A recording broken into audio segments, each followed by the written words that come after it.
I love talking about old characters from Magic's history almost as much as I love the sound of my own voice, and I really love the sound of my own voice.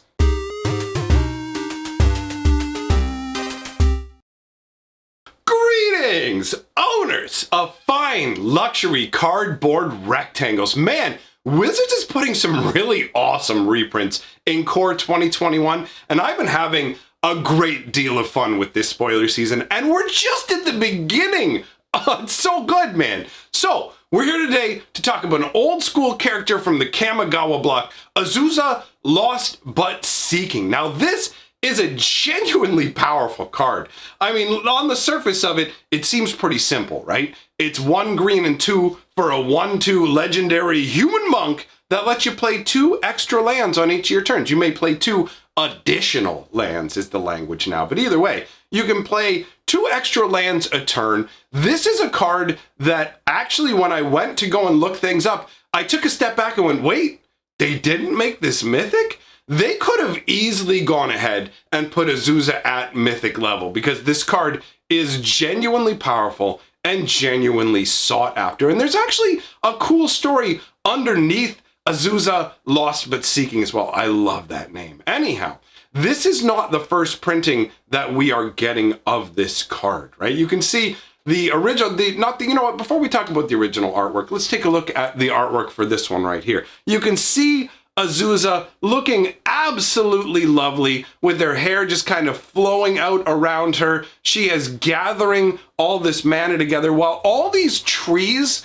it looks like the tree branches are reaching out to touch her. Imagine somebody so in tune with nature that literally the forest is reaching out to give her a hug. This is some really nice artwork. It's very peaceful and calm and beautiful. The flowing robes, the flowing nature of the hair, and the newness of the plants as well. It feels like she's growing them on the spot, right? Like she's basically funneling all this mana, all this power into being able to grow the lands around her. And that's what it's like. You're bringing out extra lands, but really that's her connecting with the lands and causing them to grow faster and even reaching out to embrace her. And the original artwork for Azusa Lost But Seeking is also absolutely fantastic. It's got just such a mystical feel to it. She's got her arms out. It's like she's spinning like a Disney princess in these glowing white robes while she trails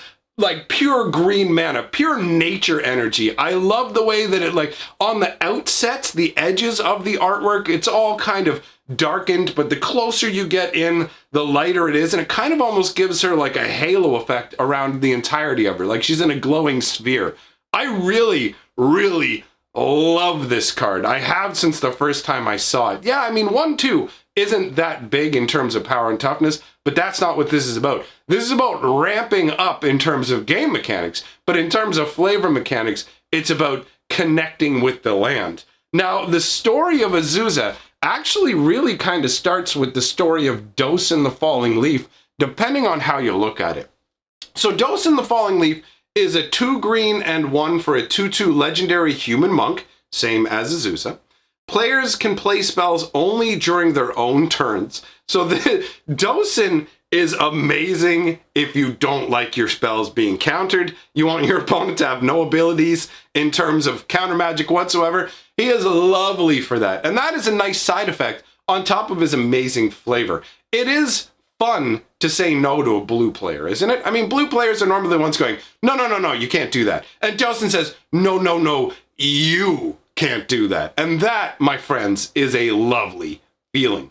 The flavor text on Dosen is intense. It's like you know what, actually, before we get into the flavor text, I should probably give you some context as to what's going on in the world when we see these characters, right?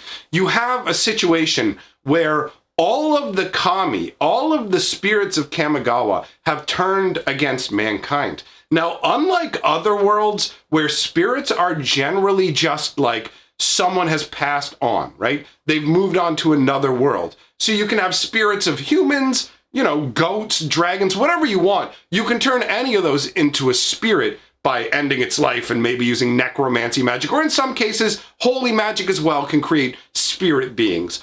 But spirits on Kamigawa are actually the inner essence of people and things. So if you just looked around where you are right now, if you're just sitting in front of a computer, something like that, holding a phone, your phone would have a spirit in it, your computer would have a spirit in it, the chair you're sitting on would have a spirit in it, and so would you. So those were the kami, and the spirits of everything were in absolute conflict with mankind because of the actions of the Lord of Agonjo. And we'll get into that because I have the books about this whole storyline. I keep teasing you with the lore, but I'm just going to keep it coming, my friends. So, basically, we have a scenario now where the kami are they're going berserk. They have rebelled against their connections with mankind. Now, the majority of people don't spend that much time thinking about spirits and worrying about that under normal circumstances. Obviously, when they rise up, it's a bigger situation. But under normal circumstances,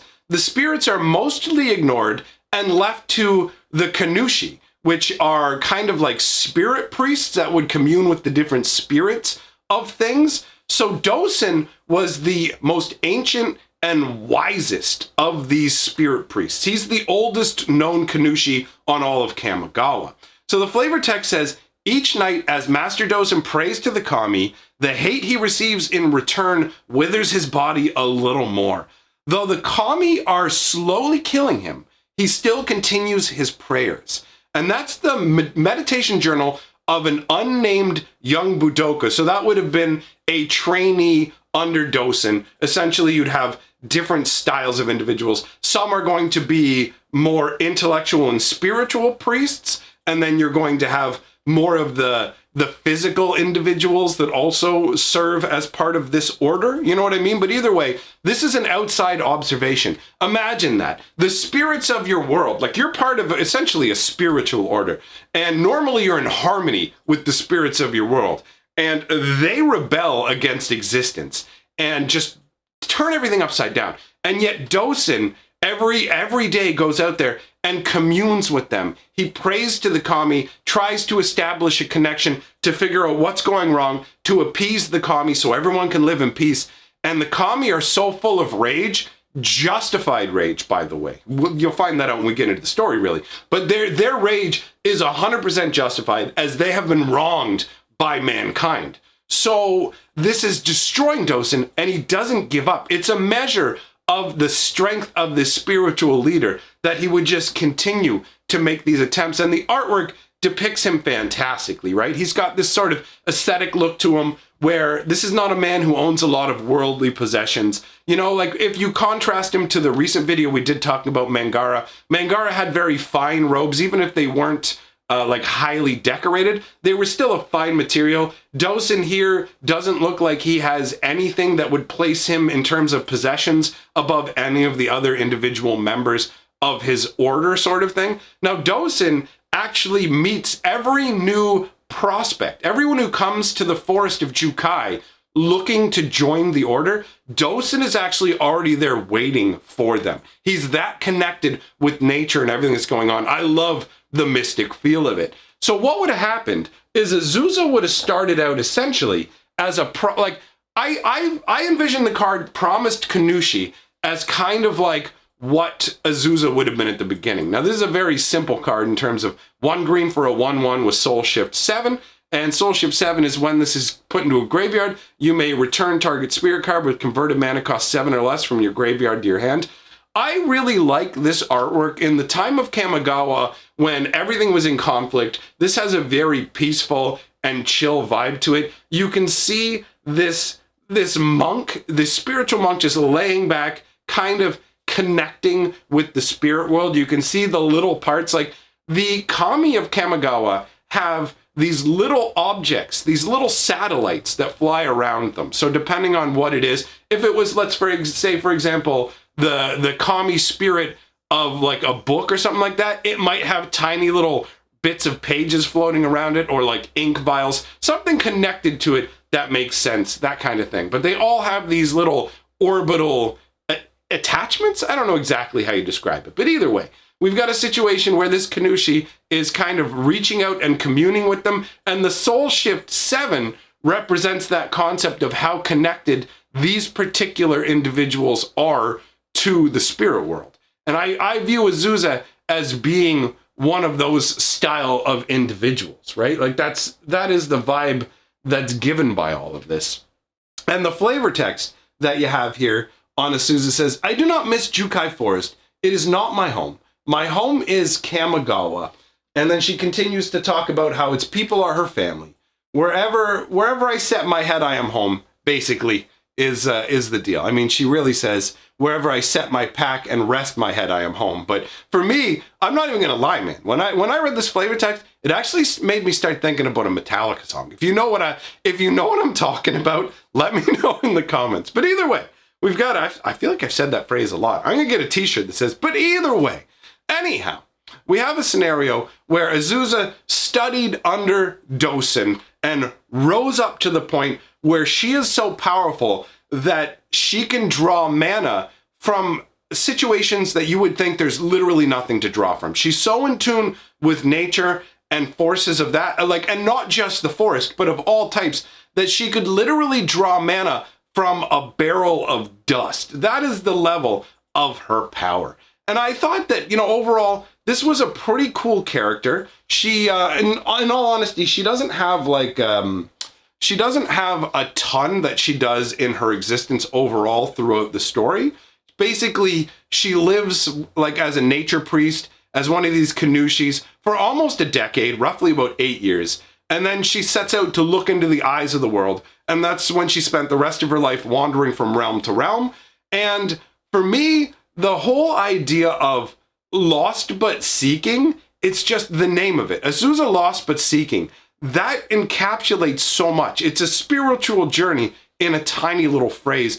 And it's something that I feel like, depending on where you are in your life, you can really connect with the concept of being lost but seeking. Where you're blindly feeling your way along, but you're making progress forwards. And I really like that. So let me know what you guys think about this card. Are you hyped about it? I'm super stoked to be able to include this in my green Arena Tower of Doom 250 card mono green, baby. So yeah, let me know what you guys think. If you enjoy what I'm doing here, my channel is community supported. So go ahead and join up on the Patreon if you would like to support it. Thanks for coming by, everybody, and I will see you all very soon.